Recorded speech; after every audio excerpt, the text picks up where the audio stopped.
ನಮಸ್ಕಾರ ವಿವಿಸಿ ನ್ಯೂಸ್ ಬೀಟ್ಗೆ ಸ್ವಾಗತ. ನಾನು ಸಮೀಕ್ಷಾ ಹೆಚ್ಆರ್. ಈಗ ಹೆಡ್ಲೈನ್ಸ್. ಮುಡಾ ಹಗರಣ ಪ್ರಕರಣ ಇಂದು ಸಿಎಂ ಸಿದ್ದರಾಮಯ್ಯಗೆ ಬಿಗ್ ಡೇ. ನ್ಯಾಯಾಲಯದಿಂದ ಹೊರಬೀಳಲಿದೆ ಅಂತಿಮ ತೀರ್ಪು. ದೇವರ ಜೊತೆ ಡಿಕೆಶಿ ಮಾತುಕತೆ 45 ದಿನ ಕಾದು ನೋಡೋಣ. ಡಿಕೆಶಿ ದೈವವಾಣಿಗೆ ಕುಮಾರಸ್ವಾಮಿ ವ್ಯಂಗ್ಯದ ಉತ್ತರ. ಕಾಂಗ್ರೆಸ್ ಗಾಂಧಿ ಹೆಸರನ್ನ ಕೇವಲ ರಾಜಕೀಯ ಲಾಭಕ್ಕೆ ಬಳಸುತ್ತಿದೆ. ಗಾಂಧೀಜಿಯನ್ನ ಹಲವು ಬಾರಿ ಕೊಲೆ ಮಾಡಿದೆ. ಸಂಸದ ಬೊಮ್ಮಾಯಿ ವಾಗ್ದಾಳಿ.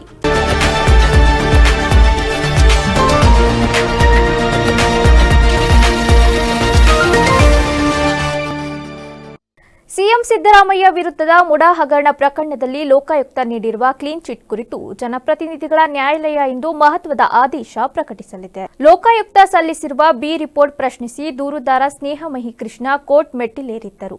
ವಾದ ಆಲಿಸಿದ್ದ ನ್ಯಾಯಾಲಯ ಇಂದಿಗೆ ಆದೇಶ ಕಾಯ್ದಿರಿಸಿತ್ತು. ನ್ಯಾಯಾಲಯ ಬಿ ರಿಪೋರ್ಟ್ ಒಪ್ಪಿದ್ರೆ ಸಿಎಂ ಕುಟುಂಬಕ್ಕೆ ಬಿಗ್ ರಿಲೀಫ್ ಸಿಗಲಿದೆ. ಒಪ್ಪದೇ ಇದ್ದರೆ ದೊಡ್ಡ ಸಂಕಷ್ಟ ಎದುರಾಗಲಿದೆ. ಡಿಸೆಂಬರ್ 19ರಂದು ಅರ್ಜಿ ವಿಚಾರಣೆ ನಡೆಸಿದ ನ್ಯಾಯಾಲಯ ಪ್ರಕರಣದ ಕೇಸ್ ಡೈರಿ ನೀಡುವಂತೆ ಎಸ್ಪಿಪಿ ಸೂಚನೆ ನೀಡಿತ್ತು. ಬಿ ರಿಪೋರ್ಟ್ ಸಂಬಂಧಿಸಿದಂತೆ ಹೆಚ್ಚುವರಿ ವಾದವಿದ್ದರೆ ಸಲ್ಲಿಸುವಂತೆ ಜಾರಿ ನಿರ್ದೇಶನಾಲಯ ದೂರುದಾರರಿಗೆ ಲೋಕಾಯುಕ್ತ ಪೊಲೀಸರಿಗೆ ಸೂಚಿಸಿತ್ತು. ಈ ಹಿಂದೆ ಲೋಕಾಯುಕ್ತ ಪೊಲೀಸರು ಸಾಕಷ್ಟು ದೋಷಾರೋಪ ಪಟ್ಟಿ ಹಾಕಿದ್ರಲ್ಲ, ಯಾಕೆ ಅಂತಿಮ ವರದಿ ಸಲ್ಲಿಕೆ ಮಾಡುತ್ತಿಲ್ಲ ಎಂದು ಜಡ್ಜ್ ಪ್ರಶ್ನಿಸಿದ್ರು.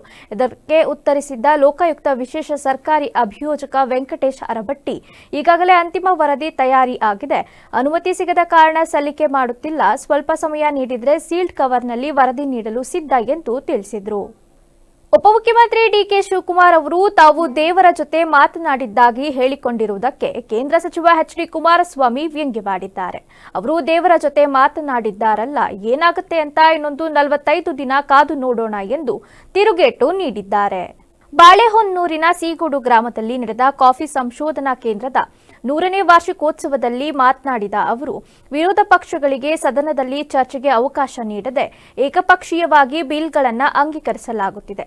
ಸರ್ಕಾರದ ಭ್ರಷ್ಟಾಚಾರದ ಬಗ್ಗೆ ದಾಖಲೆಗಳಿದ್ದು ಕಾಲ ಕೂಡಿ ಬಂದಾಗ ಎಲ್ಲವನ್ನ ಬಹಿರಂಗಪಡಿಸುತ್ತೇನೆ. ರಾಜ್ಯದಲ್ಲಿ ದಿನ ಬೆಳಗಾದರೆ ನಡೆಯುತ್ತಿರುವ ಮುಖ್ಯಮಂತ್ರಿ ಕುರ್ಚಿ ಬದಲಾವಣೆಯ ಚರ್ಚೆಗಳು ಜನರಿಗೆ ಮನೋರಂಜನೆ ನೀಡಲು ಮುನ್ನೆಲೆಗೆ ತರುತ್ತಿದ್ದಾರೆ. ಯಾರು ಸಿಎಂ ಆಗ್ತಾರೋ ಬಿಡ್ತಾರೋ ನಮಗೆ ಅದರ ಬಗ್ಗೆ ಆಸಕ್ತಿ ಇಲ್ಲ. ರಾಜ್ಯದಲ್ಲಿ ಕಳೆದ 3 ವರ್ಷಗಳಲ್ಲಿ ಕೃಷಿಕರ ಪರಿಸ್ಥಿತಿ ಅಧೋಗತಿಗೆ ತಲುಪಿದ್ದು, ಅಭಿವೃದ್ಧಿಯ ಹೆಸರಿನಲ್ಲಿ ನಾಡಿನ ಜನರ ಹಣವನ್ನ ಲೂಟಿ ಮಾಡಲಾಗುತ್ತಿದೆ. ರಸ್ತೆಗಳ ಸ್ಥಿತಿಯನ್ನ ನೋಡಿದ್ರೆ ರಾಜ್ಯದ ಅಭಿವೃದ್ಧಿ ಎಂತಹದ್ದು ಎಂಬುದು ತಿಳಿಯುತ್ತದೆ ಎಂದು ಕಿಡಿಕಾರಿದ್ರು. ಕಾಂಗ್ರೆಸ್ ಪಕ್ಷ ಗಾಂಧೀಜಿಯವರ ಹೆಸರನ್ನ ಕೇವಲ ರಾಜಕೀಯ ಲಾಭಕ್ಕಾಗಿ ಬಳಸಿಕೊಳ್ಳುತ್ತಿದೆ. ಗಾಂಧೀಜಿಯವರ ಆಶಯಗಳನ್ನ ಗಾಳಿಗೆ ತೂರುವ ಮೂಲಕ ಕಾಂಗ್ರೆಸ್ ಅವರನ್ನ ಹಲವು ಬಾರಿ ಕೊಲೆ ಮಾಡಿದೆ ಎಂದು ಸಂಸದ ಬಸವರಾಜ ಬೊಮ್ಮಾಯಿ ತೀವ್ರ ವಾಗ್ದಾಳಿ ನಡೆಸಿದ್ದಾರೆ. ಬೀದರ್ನಲ್ಲಿ ನರೇಗಾ ಯೋಜನೆಯಲ್ಲಿ ಗಾಂಧೀಜಿ ಹೆಸರು ಕೈಬಿಟ್ಟಿರುವ ಕುರಿತು ಕೇಳಿದ ಪ್ರಶ್ನೆಗೆ ಉತ್ತರಿಸಿದ ಅವರು, ಗಾಂಧೀಜಿಯವರು ಕಾಂಗ್ರೆಸ್ ಪಕ್ಷವನ್ನ ವಿಸರ್ಜನೆ ಮಾಡಲು ಹೇಳಿದ್ರು. ಆದರೆ ನೆಹರು ಅವರು ವಿಸರ್ಜನೆ ಮಾಡಲಿಲ್ಲ. ಅವತ್ತೇ ಗಾಂಧಿ ಕೊಲೆ ಆಯಿತು. ತುರ್ತು ಪರಿಸ್ಥಿತಿಯನ್ನ ಜಾರಿ ಮಾಡಿ ಮತ್ತೊಂದು ಸಾರಿ ಗಾಂಧಿಯನ್ನ ಕೊಲೆ ಮಾಡಿದ್ರು. ಹಲವಾರು ಬಾರಿ ಗಾಂಧಿ ವಿಚಾರಗಳ ವಿರುದ್ಧ ಕಾಂಗ್ರೆಸ್ ಕೆಲಸ ಮಾಡಿ ಹಲವು ಬಾರಿ ಕೊಲೆ ಮಾಡಿದೆ ಎಂದು ಆರೋಪಿಸಿದ್ರು. ಗಾಂಧಿ ಅವರು ಒಂದು ಬಾರಿ ಅಲ್ಲ, ಹಲವಾರು ಬಾರಿ ಕೊಲೆ ಮಾಡಿದ್ದು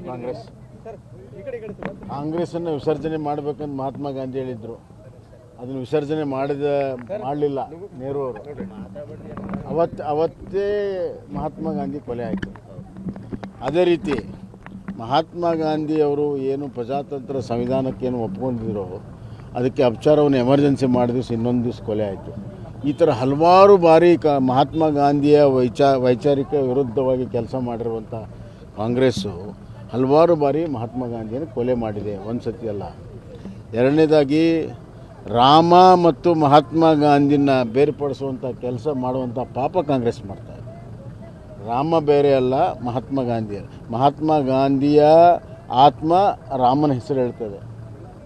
ಅವ್ರ ಕೊನೆಗಳಿಗೆಯಲ್ಲೂ ಕೂಡ ಅದನ್ನೇ ಹೇಳಿರೋದು. ಅದಕ್ಕೆ ರಾಮನ ರಾಮನ ವಿಚಾರವನ್ನೇ ಮಹಾತ್ಮ ಗಾಂಧಿ ಜೀವನಡಿ ಪ್ರತಿಪಾದಿಸಿದ್ರು. ಅದಕ್ಕೆ ರಾಮರಾಜ್ಯ ಅನ್ನುವಂಥ ಮಾತನ್ನು ಅವ್ರು ಹೇಳಿದರು. ಹೀಗಾಗಿ ಮಹಾತ್ಮ ಗಾಂಧಿ ಅಂತರಾತ್ಮದಲ್ಲಿರುವಂಥ ರಾಮನನ್ನೇ ನಾವು ಹೆಸರಿಟ್ಟಿದ್ದೇವೆ ಹೊರತಾಗಿ ಮಹಾತ್ಮ ಗಾಂಧಿಗೆ ಅಷ್ಟೇ ಗೌರವ ಇದೆ ಯಾವತ್ತೂ. ಮತ್ತು ಎರಡನೇದಾಗಿ ಇದನ್ನು ಜವಾಹರ್ ರೋಜ್ಗಾರ್ ಯೋಜನೆ ಚುನಾವಣೆ ಬಂದಾಗ ಮಹಾತ್ಮ ಗಾಂಧಿನ ಉಪಯೋಗ ಮಾಡಿದ್ದಾರೆ. ಅತ್ಯಂತ ರಾಜಕೀಯವಾಗಿ ದುರ್ಬಳಕೆ ಮಾಡಿರುವಂಥದ್ದು ಮಹಾತ್ಮ ಗಾಂಧಿ ಹೆಸರನ್ನು ಕಾಂಗ್ರೆಸ್ನವರು. ಮತ್ತು ಗಾಂಧಿ ಹೆಸರನ್ನು ಲಾಭ ಪಡೆದವ್ರು ಯಾರು? ಈಗ ಗಾಂಧಿ ಫ್ಯಾಮಿಲಿಯವರು. ಅದೆಲ್ಲಿ ಹೋಗ್ಬಿಡುತ್ತೆ ಅಂತ ಭಯ ಅವರು. ಎಐಸಿಸಿ ಅಧ್ಯಕ್ಷ ಮಲ್ಲಿಕಾರ್ಜುನ ಖರ್ಗೆಯವರು ಗೊಂದಲವನ್ನ ಇಲ್ಲೇ ಬಗೆಹರಿಸಿಕೊಳ್ಳಬೇಕು ಎಂದು ಹೇಳಿದ ಮೇಲೆ ಇಲ್ಲೇ ಬಗೆಹರಿಸಿಕೊಳ್ಳಬೇಕು ಎಂದು ಗೃಹ ಸಚಿವ ಡಾ ಜಿ ಪರಮೇಶ್ವರ್ ಹೇಳಿದ್ದಾರೆ. ಬೆಂಗಳೂರಿನಲ್ಲಿಂದು ಮಾತನಾಡಿದ ಅವರು, ಖರ್ಗೆಯವರು ಹೇಳಿದ ಮೇಲೆ ಅದಕ್ಕೆ ನಾವು ಗೌರವ ಕೊಡ್ತೇವೆ. ಅವರು ಯಾವ ಅರ್ಥದಲ್ಲಿ ಹೇಳಿದ್ದಾರೋ, ಯಾವ ಸೂಚನೆ ಕೊಟ್ಟಿದ್ದಾರೋ ಗೊತ್ತಿಲ್ಲ. ಅವರು ಇಲ್ಲೇ ಗೊಂದಲ ಬಗೆಹರಿಸಿಕೊಳ್ಳಬೇಕು ಎಂದು ಹೇಳಿದ್ದಾರೆ. ಹಾಗೆ ಹೇಳಿದ ಮೇಲೆ ಇಲ್ಲೇ ಗೊಂದಲ ಬಗೆಹರಿಸಿಕೊಳ್ಳಬೇಕು. ಇದನ್ನ ಖರ್ಗೆಯವರು ಯಾವ ಅರ್ಥದಲ್ಲಿ ಹೇಳಿದ್ದಾರೋ ಗೊತ್ತಿಲ್ಲ. ನನ್ನ ದೃಷ್ಟಿಯಲ್ಲಿ ಗೊಂದಲ ಇರಬಾರದು. ಗೊಂದಲ ಇದ್ರೆ ಅದನ್ನ ಬಗೆಹರಿಸಿಕೊಂಡು ಆಡಳಿತ ನೀಡಬೇಕು ಎಂದಿದ್ದಾರೆ. ಇನ್ನು ಸರ್ಕಾರದ ಗೊಂದಲ ಆಡಳಿತದ ಮೇಲೂ ಪರಿಣಾಮ ಬೀರಬಹುದು. ಪಕ್ಷದ ಒಳಗಿನ ಗೊಂದಲದಿಂದ ಅಧಿಕಾರಿಗಳಿಗೆ ಗೊಂದಲ ಆಗುವುದು ಸಹಜ. ಗೊಂದಲ ಬಗೆಹರಿಸಿ ಅಧಿಕಾರಿಗಳಿಗೂ ಸಂದೇಶ ಕೊಡಬೇಕು. ಗೊಂದಲ ಬಗೆಹರಿಸಿ ಜನರಿಗೂ ನಾವು ಕೊಟ್ಟಿರುವ ಭರವಸೆ ಈಡೇರಿಸುವತ್ತ ಗಮನ ಕೊಡಬೇಕು ಎಂದು ತಿಳಿಸಿದ್ದಾರೆ. ಮಲ್ಪೆ ಕಡಲ ತೀರದಲ್ಲಿ ಶ್ರೀಕೃಷ್ಣನ ವಿಗ್ರಹವೊಂದು ತೇಲಿ ಬಂದಿದ್ದು, ಇದನ್ನ ಪವಾಡ ಎಂದು ಇಸ್ಕಾನ್ ಭಕ್ತರು ಸಂಭ್ರಮಿಸಿದ್ದಾರೆ. ಭಾನುವಾರ ಕೃಷ್ಣ ಮಠದಲ್ಲಿ ಇಸ್ಕಾನ್ ಧಾರ್ಮಿಕ ಕಾರ್ಯಕ್ರಮ ಮುಗಿಸಿ ಸಮುದ್ರ ತೀರಕ್ಕೆ ತೆರಳಿದ್ದ ಭಕ್ತರಿಗೆ ಈ ವಿಗ್ರಹ ಲಭ್ಯವಾಗಿದೆ. ಹಿಂದೆ ಮಧ್ವಾಚಾರ್ಯರಿಗೂ ಕೃಷ್ಣನ ವಿಗ್ರಹ ಸಮುದ್ರದಲ್ಲೇ ದೊರೆತಿತ್ತು ಎಂಬ ಇತಿಹಾಸವನ್ನ ಸ್ಮರಿಸಿದ ಭಕ್ತರು ಈ ವಿಗ್ರಹವನ್ನ ಭಕ್ತಿಯಿಂದ ಸ್ವೀಕರಿಸಿದ್ರು. ಪ್ರಸ್ತುತ ಈ ವಿಗ್ರಹವನ್ನ ಭಕ್ತರು ಬೆಂಗಳೂರಿಗೆ ಕೊಂಡೊಯ್ದಿದ್ದು, ಇದರ ವಿಡಿಯೋ ಸಾಮಾಜಿಕ ಜಾಲತಾಣಗಳಲ್ಲಿ ವೈರಲ್ ಆಗಿದೆ.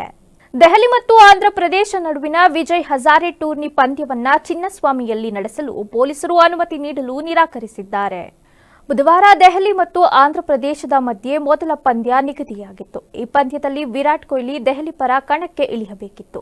ಪ್ರೇಕ್ಷಕರಿಗೆ ಅವಕಾಶ ಇಲ್ಲದೆ ಪಂದ್ಯ ಆಯೋಜಿಸಲು ಕರ್ನಾಟಕ ರಾಜ್ಯ ಕ್ರಿಕೆಟ್ ಸಂಸ್ಥೆ ಮುಖ್ಯಸ್ಥ ವೆಂಕಟೇಶ್ ಪ್ರಸಾದ್ ಗೃಹ ಸಚಿವ ಪರಮೇಶ್ವರ್ ಅವರಲ್ಲಿ ಮನವಿ ಮಾಡಿದ್ರು.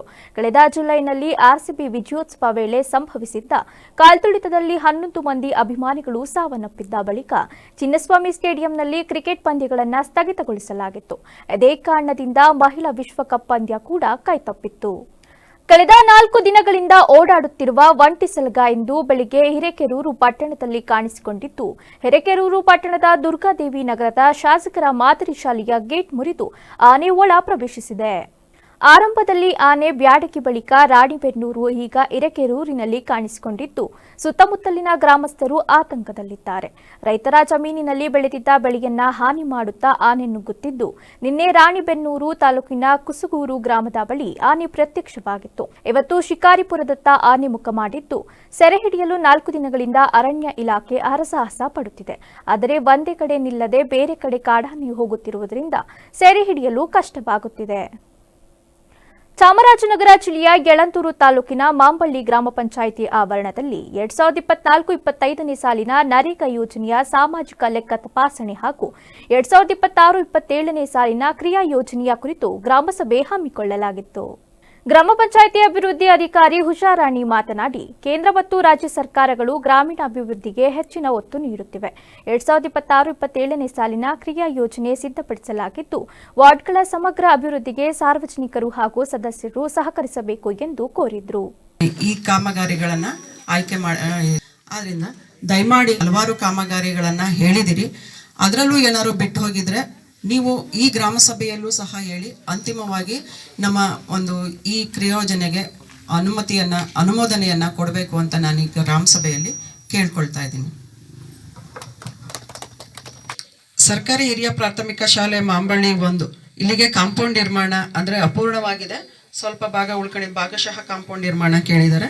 ಮತ್ತೆ ಆಶಾ ಮನೆಯಿಂದ ಸರ್ಕಾರಿ ಹಿರಿಯ ಪ್ರಾಥಮಿಕ ಶಾಲೆವರೆಗೆ ರಸ್ತೆ ನಿರ್ಮಾಣ, ಆಶಾ ಮನೆಯಿಂದ ಶಿವಪ್ಪನ ಮನೆವರೆಗೆ ಸಿಸಿ ರಸ್ತೆ, ಮುಸ್ಲಿಂ ರುದ್ರಭೂಮಿಗೆ ಕೇಬಲ್ ರೇಣುಕೇಶ್ ಮನೆವರೆಗೆ ಚರಂಡಿ ಮತ್ತು ಸಿಸಿ ರಸ್ತೆ, ಫೋಟೋ ಕಿಟಿ ಮನೆಯಿಂದ ವೈದ್ಯನಾಥೇಶ್ವರ ದೇವಸ್ಥಾನದವರೆಗೆ ಸಿಸಿ ರಸ್ತೆ, ಹೋಟೆಲ್ ಕದೀರ್ ಮನೆಯಿಂದ ಮಸೀದಿವರೆಗೆ ಚರಂಡಿ, ಈಡಿಗರ ಸ್ಮಶಾನ ಅಭಿವೃದ್ಧಿ, ಪೇರ್ಸಿಂಗ್ ರವರ ಜಮೀನಿನಿಂದ ಹೊನ್ನ ಒಳಗೆ ಹೋಗುವ ಕಾಲುವೆ ಮತ್ತು ರಿವಿಟ್ಮೆಂಟ್, ದಾಸಶೆಟ್ಟಿ ಜಮೀನಿನಿಂದ ವೈದ್ಯನಾಥೇಶ್ವರ ದೇವಸ್ಥಾನದವರೆಗೆ ಸಿಸಿ ರಸ್ತೆ ಚರಂಡಿ, ಯೋಗೇಂದ್ರ ಮನೆಯಿಂದ ಸುವರ್ಣಾವತಿ ಒಳಗೆ ಹೋಗುವ ಕಾಲುವೆ ಹೂಳೆತ್ತದು ರಿವಿಟ್ಮೆಂಟ್, ದಾಸಶೆಟ್ಟಿ ಮನೆಯಿಂದ ಫೋಟೋ ಕಿಟ್ಟಿ ಮನೆವರೆಗೆ ಸಿಸಿ ರಸ್ತೆ ಚರಂಡಿ ಮತ್ತು ಬೀದಿ ದೀಪಗಳನ್ನು ಅಳವಡಿಸೋದು ಅಂತ ಹೇಳಿ ಇಷ್ಟು ಕೆಲಸಗಳನ್ನು ಮತ್ತು ಕುಂದುಕೊರತೆಗಳನ್ನು ಗುರುತಿಸಿದ್ದಾರೆ.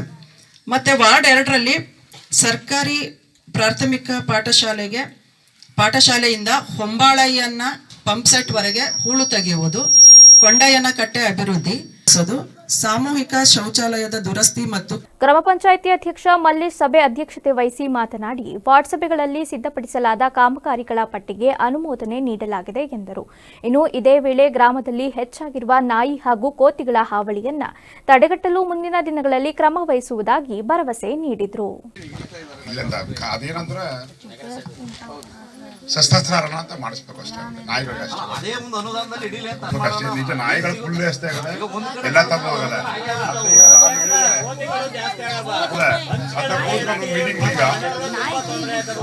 ಈಗ ನಾಯಿ ಮತ್ತು ಕೋತಿಗಳು ಫುಲ್ ಜಾಸ್ತಿ ಆಗದ. ನಾಯಿಗಳು ಹಿಡಿಸಕ್ಕೆ ನಮ್ಗೆ ಪರ್ಮಿಷನ್ ಇಲ್ಲ. ಸಂತಾನ ಮಾಡ್ಬೇಕಂದ್ರೆ ಆ ಮಕ್ಕಳ ಸಂತತಿ ಕಡಿಮೆ ಆದ್ರೆ ಅದು ಹಂಗೆ ಹೋಗುತ್ತೆ ಅಂತ ರೂಲ್ಸ್ ಇದೆ. ಅದಕ್ಕೂ ಮಾತಾಡೋಣ. ಈಗ ಸುಮಾರು ನಮ್ಮ ಬೀವ ಅವ್ರೀಗ ಸುಮಾರು ಎಲ್ಲರೂ ಹೇಳಿದ್ರು, ನಮಗೂ ಅಧಿಕಾರ ನಾವು ತಿಂಗಿರ್ಬೇಕು ಅಷ್ಟೇ. ಮೇಡಮ್ ಅವರು ಮತ್ತು ಇಲ್ಲೇ ಅಧಿಕಾರಿಗಳು ಕರೆಕ್ಟಾಗ ಜನಗಳಿಗೆ ಕೆಲಸ ಮಾಡಿದ್ರೆ ಈ ಸಮಸ್ಯೆಗಳೇ ಬರಲ್ಲ. ನಮಗೂ ಗೌರವ ಬರುತ್ತೆ, ವಿಶ್ವಾಸಗಳು ಬರುತ್ತೆ. ಮೆಂಬರ್ನ ಗೌರವ ತಗೊಳ್ಳಿ, ಬರೋಣ ವಿಶ್ವಾಸ ತಗೊಂಡು ಕೆಲಸ ಮಾಡಿ. ಇನ್ನು ನಾವು ಹೋಗ್ತಾ ಇದೀವಿ, ಮುಗಿಯೋ ಟೈಮ್ಲಿ ಹೇಳ್ತಿದ್ದಾರೆ ಈ ಮಾತಾ. ಸ್ಟಾರ್ಟಿಂಗ್ ತಕ್ಕಬೇಕಾಯ್ತು ಅಲ್ಲ, ಮೆಂಬರ್ಸ್ಗಳು ಅಧ್ಯಕ್ಷರು ಯಾವ ಕೆಲಸ ಎಲ್ಲ ಆದವು. 70 ವರ್ಷ ಆದ್ರು ದುಡ್ಡು ಬಿಲ್ ಆಗಿಲ್ಲ ಅಂತಂದ. ಅವ್ರು ಏನಂದ್ರು, ಮೇಡಮ್ ನೀವು GPS ಫೋಟೋ 2 ಕಳಿಸಿಲ್ಲಪ್ಪ ಅಂತಂದ್ರು. ಓಕೆನಾ, ನಾನು ಅದನ್ನೇ ಕೇಳ್ತಾರೆ. 1 by 1 GPS ಅಂದ್ರೆ ಕೆಲಸ ಆಗಿರೋದು ಡೇ ಬೈ ಡೇ ಇರಬೇಕಲ್ಲ ಸರ್. ಫೋಟೋ ಇರಬೇಕು, ಡೇಟ್ ಇರಬೇಕು, ಎಲ್ಲ ಇರಬೇಕು. ಆ ಅನುದಾನದಲ್ಲಿ ಏನೇನು ಕೆಲಸ ಇದೆ, ಡೇಟು ಬೈ ಎಲ್ಲ ನನಗೆ ಕೊಡಬೇಕು, ತೋರಿಸ್ಬೇಕು. ಅವರು ಎಲ್ಲಿ ಕಾಮಗಾರಿ ಮಾಡಿದ್ದಾರೆ, ನರೇಗಾದಾದ್ರೂ ಸರಿ, ಗ್ರಾಮ ಯಾವ್ದಾದ್ರು ಸರಿ, ಅದು ಡೇ 1 by 1 ಫೋಟೋ ನನಗೆ GPS ಸಮೇತ ತೋರಿಸ್ಲಿ. ಅದು ನಾನು ಒಪ್ಕೋತೀನಿ. ಅವ್ನು GPS ಬರೀ 300 ರೂಪಾಯಿ ಕೊಲಿ GPS ಕಳಿದ್ದಾರೆ. 3 ಲಕ್ಷದ ಕೆಲಸ ಮಾಡಿರ್ತಾರೆ, ಒಂದೇ ಒಂದು ಫೋಟೋ ಹಾಕಿರ್ತಾರೆ, 1 ತಿಂಗಳು ಬಿಟ್ಟು ಬಿಲ್ ಮಾಡಿರ್ತಾರೆ. ಈಗ ನೀವು ಹೇಳೋದೆಲ್ಲ ಅರ್ಥವಾಗದ. ಏನ್ ಮಾಡಕ್ಕಾದ್ದು, ಕೇಳಿ ಬೇಜಾರಾಗ್ಬಿಟ್ಟದ. ನಮಗೂ ಅಧಿಕಾರ ಕಡೆಗೆ ಬಂದ, ನಿಮಗೂ ಅವ್ರಿಗೂ ಮ್ಯೂಚುವಲಿಟಿನೇ ಇಲ್ಲ. ನಾನು ಹೇಳಿ ಕಂಪ್ಲೇಂಟ್ ಹೇಳ್ತಾರೆ ಮೆಂಬರ್ಸ್ಗಳೇ. ನಮಗ್ ಗ್ರಾಮದ ಮುಖಾಂತರ ಕೊಡ್ತೀವಿ. ಕೂತ್ಕೊಳ್ಳಿ ಮೇಡಮ್ ಎಲ್ಲವ. ಈಗಾಗಲೇ ಸುಮಾರು ಹೊತ್ತಾಗಿದೆ. ದಯವಿಟ್ಟು ನೆಕ್ಸ್ಟ್ ಯಾವ ಕೆಲಸ ಮಾಡ್ರೆ ಅದನ್ನ ಹೋಗ್ತಾರೆ, ಕೇಳಿಸ್ಕೊಳ್ಳಿ. ನಮಗೂ ಅಧಿಕಾರ ಉಂಟದ. ನೆಕ್ಸ್ಟ್ ನೀವು ಮಾಡ್ತೀವಿ ಅಂದ್ರೆ, ಈಗ ನೀವು ಫಂಕ್ಷನ್ ಮಾಡ್ಬೇಕಾದ್ರೆ 10 ಸಾವಿರ ಖರ್ಚಾಗುತ್ತೆ. ಈಗ ಅವ್ರು ಖರ್ಚು ಮಾಡೋ ಎಲ್ಲೋ ಬಡ್ಡಿಗೆ ಮಾಡೋರು, ಬಡ್ಡಿ ಎಲ್ಲ ಇಸ್ಕೊಂಡ್ ಬಂದಿರ್ತಾರೆ. ನೀವು ನೆಗ್ಲಿಜೆನ್ಸ್ ಆಗಿ ನೀವ್ ಏನ್ ಮಾಡ್ತಾ ಇದ್ರ, ನಿಮ್ಗೆ ಅದ್ರ ಪರಿಜ್ಞಾನನೇ ಇಲ್ವಾ? ನೀವು PDO ಅಂದ್ರೆ ಏನು? ಫಸ್ಟ್ ಆಫ್ ಆಲ್ ನಿಮ್ಗೆ ಅರ್ಥ ಗೊತ್ತಿದೆ PDO ಅನ್ನೋದಕ್ಕೆ. ಈಗ ನೀವು ಎಜುಕೇಟೆಡ್, ನೀವು PDO ಅವ್ರಿಗೆ ಹಿಂಗೆ ಬರುತ್ತೆ.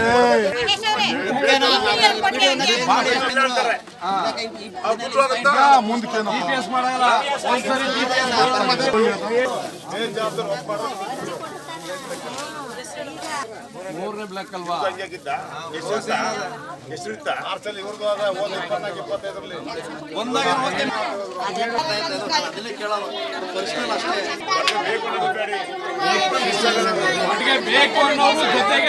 TSP ಇನ್ನೊಂದು ಯಾವುದೆಲ್ಲ ಅನುದಾನಗಳಲ್ಲಿ ರಸ್ತೆ ಚರಂಡಿಗಳು, ಲೈಟ್ ಕಂಬಗಳು, ಕುಡಿಯ ನೀರಿನ ವ್ಯವಸ್ಥೆ, ಮೂಲಭೂತ ಸೌಕರ್ಯಗಳ ಮೊದಲು ಮಾಡಿ ಆಮೇಲೆ ಸೈಟ್ ಹಂಚಿಕೆ ಮಾಡೋರು.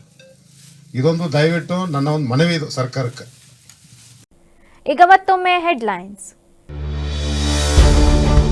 ಮುಡಾ ಹಗರಣ ಪ್ರಕರಣ, ಇಂದು ಸಿಎಂ ಸಿದ್ದರಾಮಯ್ಯಗೆ ಬಿಗ್ ಡೇ, ನ್ಯಾಯಾಲಯದಿಂದ ಹೊರಬೀಳಲಿದೆ ಅಂತಿಮ ತೀರ್ಪು. ದೇವರ ಜೊತೆ ಡಿಕೆಶಿ ಮಾತುಕತೆ, 45 ದಿನ ಕಾದು ನೋಡೋಣ, ಡಿಕೆಶಿ ದೈವವಾಣಿಗೆ ಕುಮಾರಸ್ವಾಮಿ ವ್ಯಂಗ್ಯದ ಉತ್ತರ.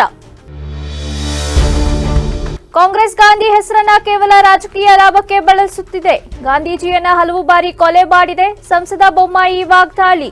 ಕ್ಷಣ ಕ್ಷಣದ ಸುದ್ದಿಗಾಗಿ ನೋಡ್ತಾ ಇರಿ ವಿವಿಸಿ ಟಿವಿ, ಸತ್ಯದ ಕಡೆ ನಮ್ಮ ನಡೆ.